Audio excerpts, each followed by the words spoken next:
Huyu dada anaitwa Daniela, alikuwa ameseti CCTV kamera chumbani kwake. Akiwa anakaribia kuingia ndani, akamwona mume wake aitwaye James akiwa amelala na mwanamke mwingine. Akampigia simu akamwambia aje kumfungulia, yupo nje, alisahau kubeba funguo yake. Alafu akairudisha funguo kwenye begi, yaani kifupi hakutaka kabisa kufumania. James usingizi wote ukakata, unaambiwa. Akasema nipe dakika moja tu nakuja. Daniela akasema usijali na kusubiri hapa mahabubu. Hii inawapa siri wanaume. Ukiona unaitwa tu majina tuzurizuri ghafla, ujue kuna kitu hakiko sawa. Nimeshagombanisha watu hapa. Basi bwana, James akamwamsha mchepuko wake, akamwambia afanye haraka watoke. Alafu aka kadada kanaonekana hakataki kabisa kuondoka, yaani kifupi kamegoma kata kuondoka. Ila wanawake sisi tunalo ngumu jamani, yaani unajua kabisa huyu ni mume wa mtu, alafu unaenda kulala chumbani kwake kwa amani kabisa.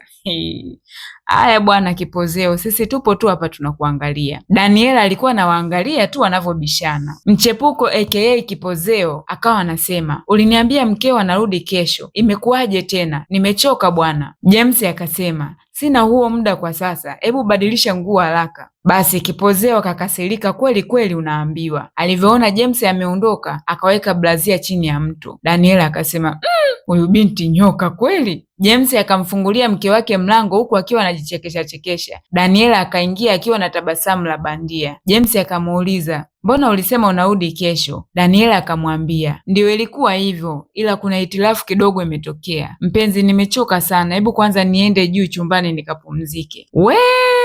James akaona hapa anaenda kuumbuka, akamzuia haraka, akasema nikuandalie kitu kwa ajili ya kifungua kinywa, najua una njaa. Daniela akamwambia, usijali kipenzi habit, nimechoka sana asante, ngoja niende juu nikapumzike. James akamdaka mkono haraka, maana huko juu kuna kipozeo wake, unaambiwa. James akasema, acha nikujali kidogo, nataka nikutengenezee kifungua kinywa unachokipenda. Daniela akasema, sawa basi, ngoja nikabadilishe viatu.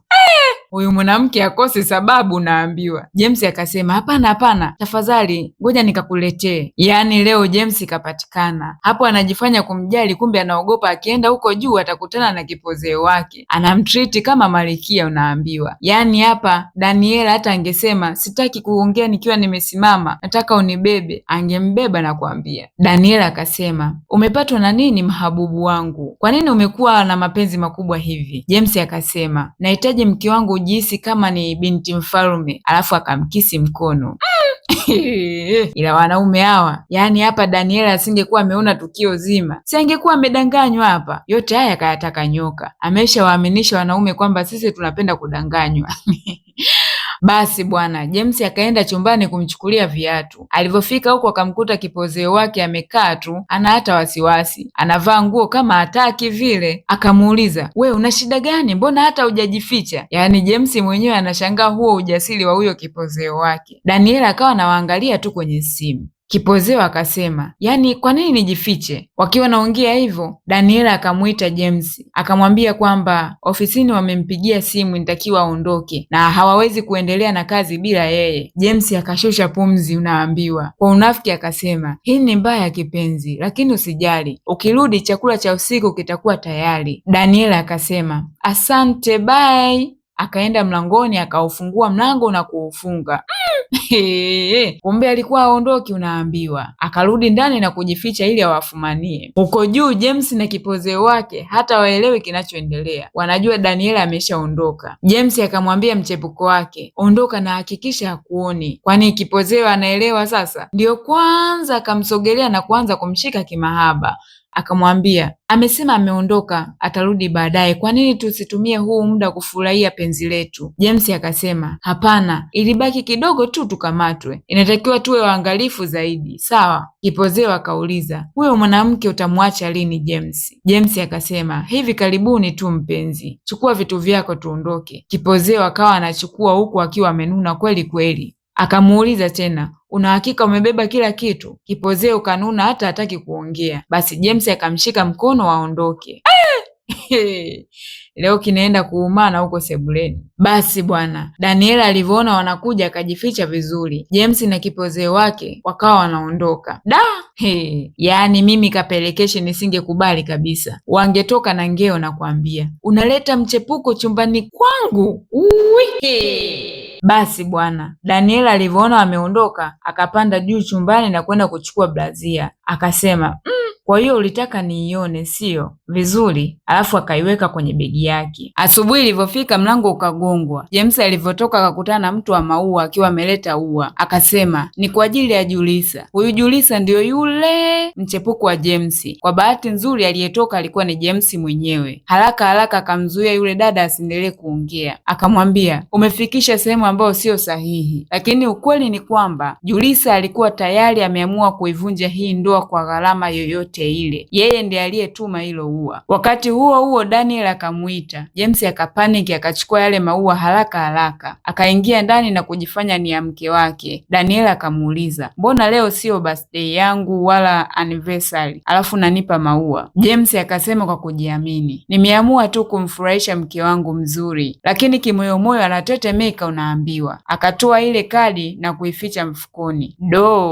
Si ikaanguka bwana. James akaondoka akiwa haelewi chochote kinachoendelea. Daniela akiwa anafurahia ua lake akaona ile kadi, akachukua kuisoma. Ile kadi ilikuwa imeandikwa, kwa mdoli wangu wa thamani, jana sikutaka kukuahidi kwa sababu mke wangu alirudi bila taarifa. Daniela hapo hapo akawa ameduaa, akasema kumbe haya maua siyo yangu, ni ya mwanamke wake. Hasira zikampanda, akaweka maua chini kwa nguvu. Akapiga simu kwenye kampuni ya maua, akauliza oda, wakamwambia kabisa haya maua yalikuwa yanaenda kwa Miss Julisa. Daniela akasema, sawa, basi nipeni address niyapeleke mwenyewe. Hapo sasa ndo game ilipoanzia. Julisa akiwa dukani kwake, akaja Daniela akiwa ameshika ua. Daniela akamwambia, nimekuja kukuletea ua lako. Julisa akafurahi kweli kweli unaambiwa. Kumbe hata amjui mke wa James. Julisa akamuuliza, kuna kingine labda unahitaji? Daniela akasema, ndiyo. Akatoa blazia kwenye begi lake na kumrushia. Akamwambia, ulisahau kwenye nyumba yangu na ninajua unaijua hiyo. Julisa kwa dharau akasema, kweli umepoteza muda wako kuja kunirudishia hivi vitu? Daniela akamuuliza, uliwaza kweli James ataacha ndoa yake aje kwako? Julisa akajibu, kama mwanaume akuthamini ujue hakupendi. Yaani haka katoto ka 2000 kana dharau mwe. Hapo hapo James akawa amefika.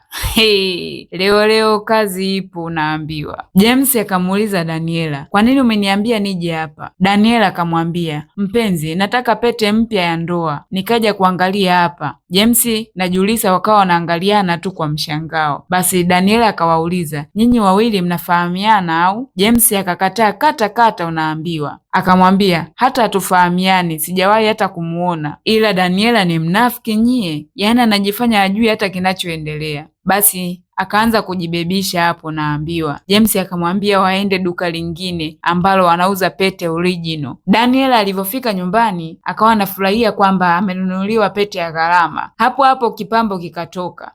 Kumbe ilikuwa feki bwana. Hapo akaanza kuunganisha doti zote. Akaamua wapigie simu benki. Akawauliza kuhusu akaunti yake. Wakamwambia iko zero. Pesa zote zimehamishwa kwa James. Daniela akachanganyikiwa unaambiwa. Kumbe James yupo kwake kwa ajili ya kumuingiza mjini. Kifupi James ni tapeli. Ikabidi amuite rafiki yake aitwaye Tamara. Akamweleza kila kitu. Kwa bahati nzuri Tamara alikuwa amekuja na rafiki yake aitwaye Maria. Daniela akampokea Maria mtoto. Alafu akaanza kumwambia, hebu zunguka. Maria akazunguka. Akamwambia, fungua nywele. Akafungua, ila akawa elewi kwa nini anaambiwa hivyo. Daniela akasema, nafikiri hii itafanya kazi. Akamwomba Maria ajitongozeshe kwa mume wake ili aweze kurudisha hela zake, maana ameshajua James ni mzee wa totos.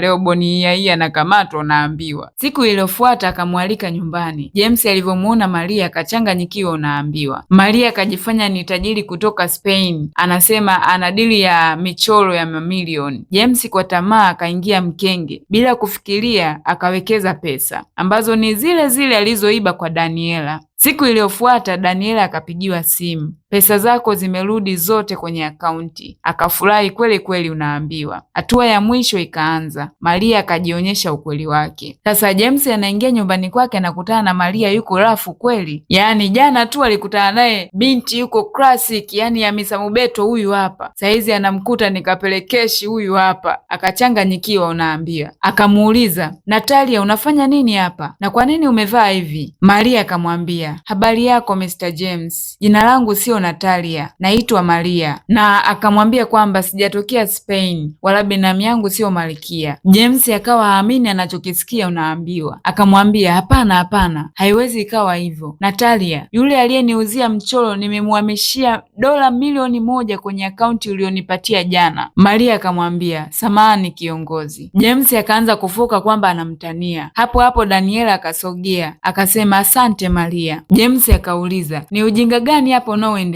Yaani hapa wahenga hawakukosea kusema mkuki kwa nguruwe. Yeye kaiba hela za mwenzie, zimerudi kwa mwenyewe, anapandisha kisukari.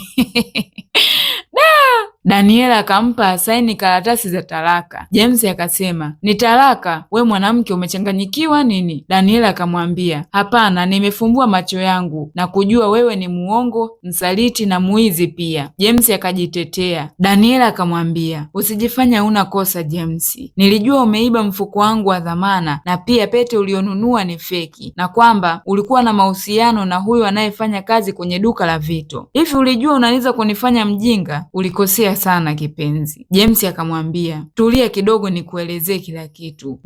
Ila wanaume huwa wakubali kabisa kosa hata wakutwe na ushahidi. Daniela akamwambia, sihitaji maelezo, nataka uondoke kwenye nyumba yangu. Kumbe James alikuwa ni Mario, unaambiwa. James akamwambia, tafadhali Daniela, usifanye hivyo. Hivi unajua kila kitu hapa tumejenga kwa pamoja. Daniela ikabidi acheke kwanza. Akamuuliza, tumejenga pamoja? Umejenga na nani? Haujafanya lolote, kwa hiyo ondoka. James akasema, utalipia kwa hili. Akaondoka zake. Wanasema usimdharau mwanamke anayenyamaza. Akichoka anaondoka kimya kimya na harudi nyuma. Naitwa kapelekeshi, ila hata mimi sijui napelekesha nini, unaambiwa. Likabi yetu imeishia hapa. Usisahau kulike, kukomenti na kuniambia ungekuwa ni wewe ungefanyaje?